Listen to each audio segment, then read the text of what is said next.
বন্ধুত্বটা বন্ধুত্ব।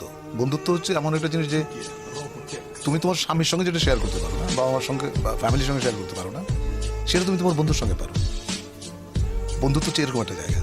আর বন্ধুত্বের তো কোনো আর বয়স নেই। বন্ধুদের কোনো বয়স, আর বন্ধুরা কখনো ছেড়ে যায় না। পৃথিবীর সবাই চলে যাবে, তোমার মেয়ে, আমার মেয়ের বিয়ে হয়ে গেলে কিছু সে আমাকে ছেড়ে চলে গেছে, সবাই ছেড়ে চলে যাবে, বাবা মরে যাবে, মা মরে যাবে, কিন্তু বন্ধু কখনো হারায় না।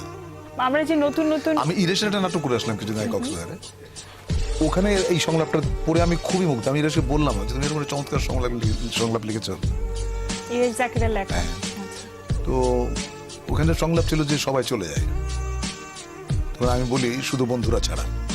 আরো একটা জিনিস, আমিও মানে এটা এখন আজকে রিয়েলাইজেশনে আসবে যে হ্যাঁ, সবাই ছেড়ে যায় বন্ধুরা ছাড়া। আপনার লাইফে এরকম বন্ধু তো অনেক এসছে, তো একটা আমার- বেস্ট ফ্রেন্ড থাকে না, সেটা কে? আমার বেস্ট ফ্রেন্ড থাকে সুইডেন, ওর নাম মানি। আচ্ছা, তো আমার আরেকটা ফ্রেন্ড আছে লন্ডন থাকে, ওর নাম জিলানি। ঢাকায় আমার ফ্রেন্ড আছে ইব্রাহিম, রিয়াজুল। কিছুদিন আগে আমার বন্ধু মারা গেছে, দুটো বন্ধু মারা গেছে আমার। একটু মোহাম্মদ জুবাইর লিখতো, ও থাকতো দেয়ালেসে। আর একটা বন্ধু মন্টু, আমার খুব কাছের বন্ধু ছিল, ও কিছুদিন আগে চলে গেছে, খুব কষ্ট পেয়েছি।